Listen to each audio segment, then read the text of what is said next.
Time for a quick take. The NFL draft officially 3 days away. Let's get it. Mel Kiper Jr. has the Patriots taking Drake May with the number 3 pick in his latest mock draft. Shannon, tell me this. Do you think New England should take a quarterback or trade down, stock up on picks to fill the other holes in their roster? Stocking up on those picks doesn't mean anything if you don't have a quarterback. If you don't have a guy that consistently pulls the trigger, it does not matter.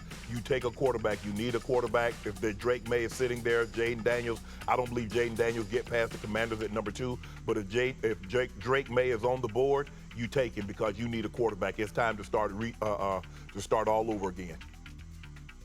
All right. We'll keep it rolling here, guys. And our first take draft blitz continues tomorrow with Jaden Daniels. Don't miss what you need to know about the LSU Heisman winner. We'll get into that. And speaking of quarterbacks, Dak Prescott is headed into the final season of the 4-year, $160 million contract he signed in 2021 with the Cowboys. Dak coming off a season where he finished second in MVP voting and was named a second-team All-Pro, but has only 2 playoff wins in his career. With a talented quarterback class in the mix, there's a chance Jerry could be looking for new talent to step in. Dak, does that concern you at all? I'm not going to say I fear being here or not. I don't fear either situation, to be candid with you. I love this game and love to play and love to better myself as a player and my teammates around me. Right now it's with the Dallas Cowboys. It's where I want to be, and that's where I am, and that's the focus. And after the season, we'll see where we're at, and if the future holds that, then if not, we'll go from there. I mean, I personally think Dan Orlovsky couldn't handle that question any better. How we feeling, big time? I feel amazing. What's going on? All right, good to see you. Good to see Stephen, you I want to guys. start with you. Do you think the Cowboys draft Dak's replacement? I think they should. I think they should start looking for his replacement. I think that, I'm looking at Dak Prescott there, and I'm not faulting his position at all. But he clearly seems like somebody who's giving the impression, you know what, if I'm here, cool. If I'm not here with the Dallas Cowboys, I'm going to be just fine. So that's his attitude. That should be their attitude. Their attitude should be about making sure that they find a suitable replacement for him. Dak Prescott's counting $55.4 million against their salary cap. Dak Prescott has been a starter for 8 years. Dak Prescott has 2 playoff victories on his resume in 8 years. Last time I checked, you need at least 3 to 4 victories to win a Super Bowl in one season. He's got 2 in 8 years. So that shows you how anemic they've been in the postseason. His regular season numbers are quite impressive, but we all know it's about more than that. And so when you look at the lack of production in the postseason, and you're Jerry Jones and you believe your biological clock is ticking, his words, not ours, and you've got these kind of things that you're worried about, and there's an urgency attached to it, along with the fact that Dak Prescott basically inhibits your ability to go out there and to get the requisite needs filled because he takes up so much money.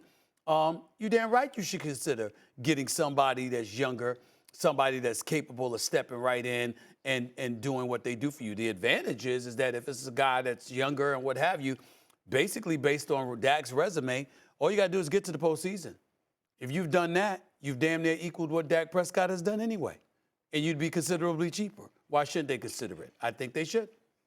Shay? I totally disagree. I don't think they should take a quarterback. I don't think they can take a quarterback. Candidly, if they take a quarterback, that they've just given up on the season. The Cowboys are down 5 starters. They're a fringe playoff team right now. They've lost their left tackle. They've lost their tailback. They've lost their starting center. They've lost their defensive tackle. They've lost their inside linebacker.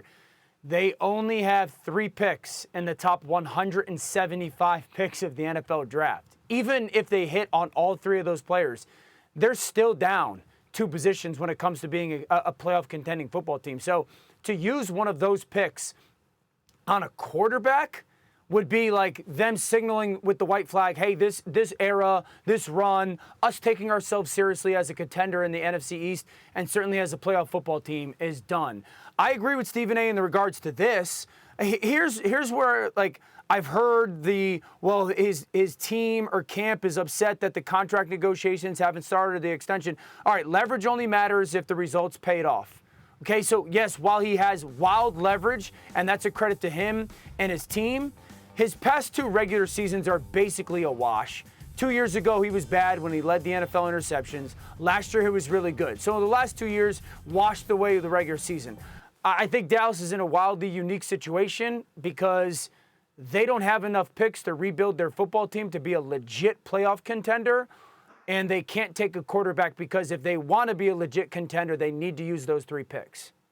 Well, I thought they was hyping up Trey Lance. I mean, they just traded for Trey Lance, and they really like him. Give him another year into the system. Okay, that might not work out, but when we look at it, what are we judging Dak on? Because if we see, I think the thing is that we're comparing Dak to Patrick Mahomes, but let's compare every other quarterback to Patrick Mahomes.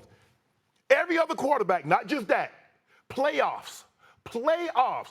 How many wins in the last? How many playoff wins for Josh Allen?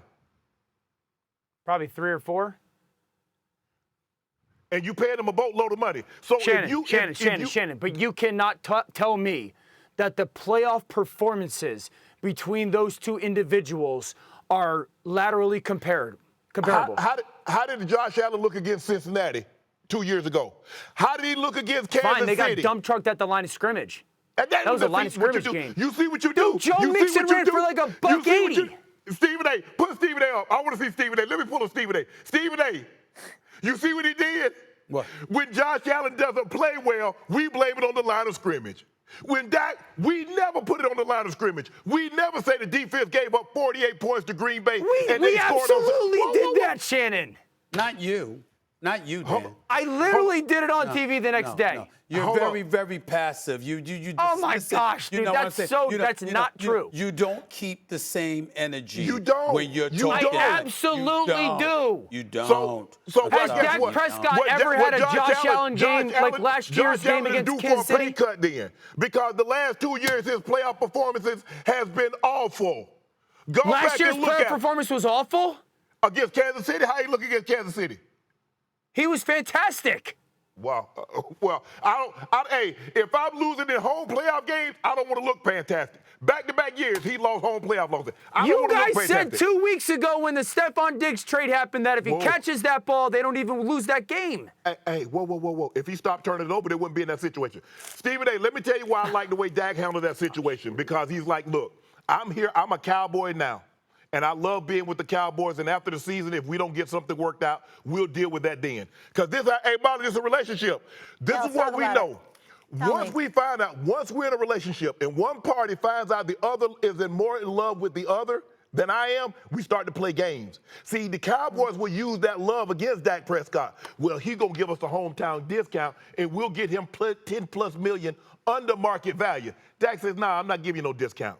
This ain't no shot right, because once you start giving discounts, teams don't want to ever pay you your market value. That's what happened with Tom Brady. The problem with Tom is that Tom gave the New England Patriots, the very first time he did a contract, he gave them a discount. Dan Orlovsky, tell the people at home, from that point on, what did they do?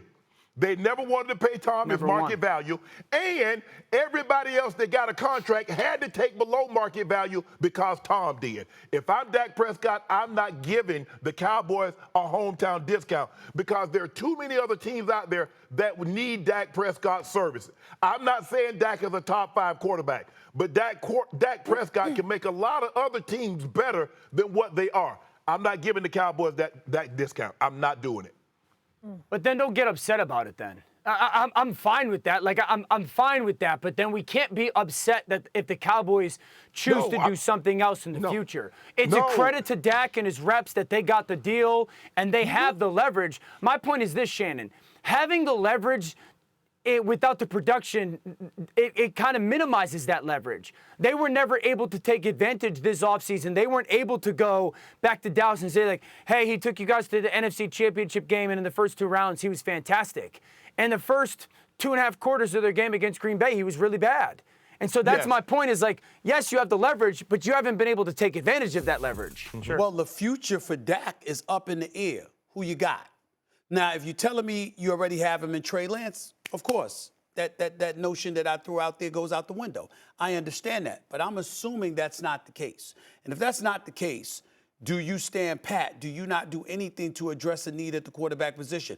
Do you sit up there and pay Dak Prescott $60 million a year? Do you take up a chunk of your cap in order to do so, thereby inhibiting your ability to go out there and get additional players? These guys didn't even go and get Derrick Henry. Now, Dan Orlovsky, you know this as well as I do. The bell cow that is Derrick Henry, give him the damn football. That's going to take the ball out of Dak Prescott's hand to some degree, thereby minimizing the pressure that he clearly hasn't been able to measure up to come postseason time. You could have looked at it from that way strategically. The Cowboys did not do that. And so as a result of it, what they're saying to me, what they seem to be saying to me, is that guess what? We believe in our quarterback. We believe in our quarterback. We believe in our quarterback.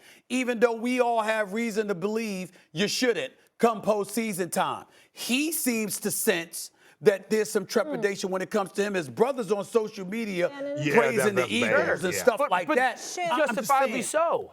Wait, I have a question for Shannon. Let's get back to the relationship. So, Shannon, my grandmother always said, you know, as a woman, you should marry someone that loves you a little more than you love them because women always give more, and that's the only way it'll be a 50-50 relationship. Now, that never worked out for me. I love a little too hard. But, Shannon, in this situation, who loves who more? Oh, my God. Well, it's the truth. That's what she said. Women, you know, we always give more. Well, Molly, it should be 100, 100. One thing to say what your grandma 50-50. said is another thing to imply that little additive that you threw out there is factual when it is false. But go ahead. I don't even know what you're talking about. I have no idea. No, because women, you can afford to love less because we give women more. always give more. Women love harder. We love harder and we give more. We're caretakers. You give more. Molly, I'm the girl in my relationship. It's the give process more? of love for women, Molly. What's happening right now? Here's the thing I think Dan and I agree on. The Cowboys messed this situation up because they should have signed Dak early.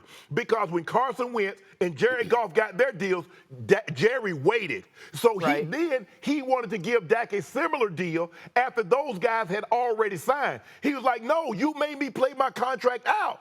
You should have gave me the protection that those teams gave their guys when they gave it to him. Then they put him on a franchise tag. So now all bets are off. The gloves are off. I'm trying to extrapolate as much money as I possibly can.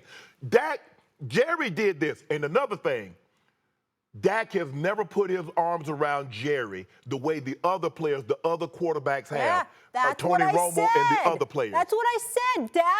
I'm saying that Dak loves the Cowboys more than the Cowboys love him. That was I mean, he grew up a Cowboys fan, Molly. There's that reality. They've also paid him a ton of money. He's fourth round pick that he's earned.